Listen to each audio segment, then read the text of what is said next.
Whether you have had a few unexpected expenses or just lost your way, we all know that life happens. Sometimes our financial goals take a backseat, but don't worry, it's never too late to start again and getting back on track with your savings. In today's video, I'm going to share practical tips that will help you stay consistent and that will help you get back on track and actually stay motivated.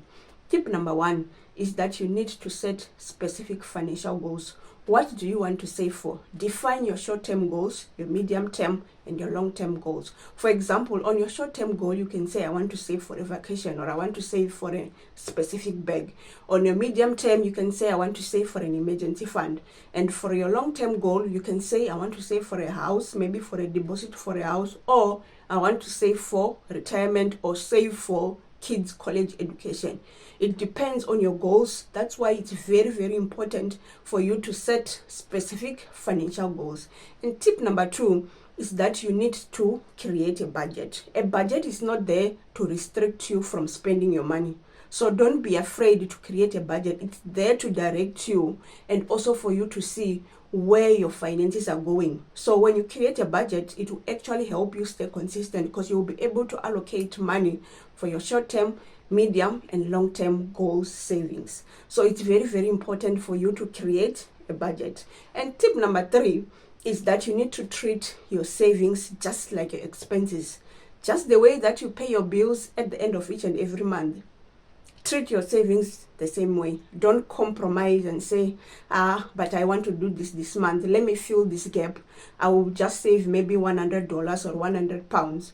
But you are compromising with your expenses that you are required to pay by a certain provider. For example, if it's a credit card or you are paying bills for your house, you don't compromise on those things. So the same thing should apply on your savings goals. You should actually treat it as an expense. And tip number four is that you need to track your income and your expenses and hold yourself accountable. Track each and every expense at the end of each and every month. Make sure you download your 30-day bank statement and go through it transaction by transaction. This will actually help you see where you are spending more on things that you actually don't need, or maybe you are not saving enough because you are spending lots of money on things that you don't actually need. So track your expenses and also your incomes.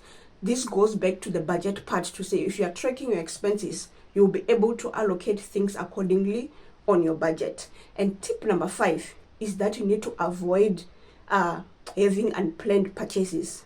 You need to practice a 48-hour rule. This is what I do for myself. If I see something on sale and it's saying maybe 70% off, and I feel like, I need to buy this, I told myself, hold on, don't buy now. Think about it for 48 hours. Do you really, really need it? If it's a trouser or it's a bag, how many trousers do I have? Have I been wearing all of them? I ask myself those type of questions. So you need to think about it for 48 hours and practice that rule to say, I'll think about it for 48 hours. I'm not gonna just buy and do impulse buying just because I'm seeing that there's a sale on my favorite store that I buy clothes on. So think about it for 48 hours and decide if you really, really need it. And another thing is, if you really need it and you have cash and you have allocated it for it on your budget, it's okay. If you haven't, then you should go for your next month budget and adjust your budget accordingly, because you will end up overspending and you are not working with your budget. And then tip number six is that you need to stop spending for convenience. This thing of saying, let me just order out today, it doesn't matter, I'll cook tomorrow. Sometimes we end up doing those things because we are not preparing our week properly. If you work full time and you have kids just like me, plan your meals in advance. If there are things that you can prep, like cut your veggies in advance and freeze them to make cooking easier during the week. That's what I do for myself, because sometimes you actually end up buying things that are vegetables that are cutted for you to be able to do things quicker. But you can buy those things yourself and you cut it, because sometimes you end up paying more than what is required because you are buying for convenience. Things like ordering out, you can cook for yourself.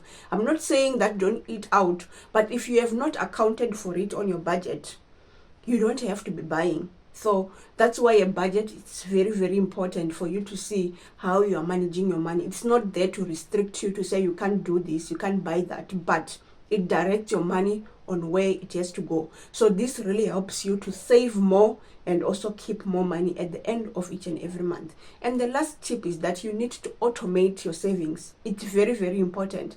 This thing of saying, I will just transfer $100 at the end of the month. This is what I used to do. I realized that I was not going anywhere with my savings. I stopped doing it and I automated my savings, and I knew that when I get paid on the 20th, my bills are going out and also my savings are going out. Whatever is left, that's what I spend, and I make sure it sustains me throughout the month. So don't let your budget also be too restrictive to a point where you'll find yourself going too deep into your savings just because you are short of money. So that's where a budget comes in, basically to say, create a sustainable budget that is not too restrictive, because you will still go back and take the money that you have saved.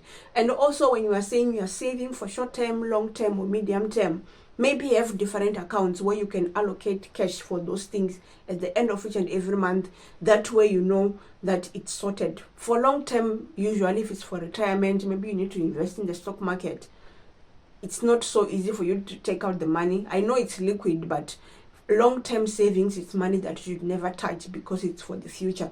So always try your best and automate all your savings. So I do hope that these tips will help you get back on track with your savings and actually stay accountable and stay motivated. Trust me, when you see that cash growing bit by bit, you will actually stay motivated.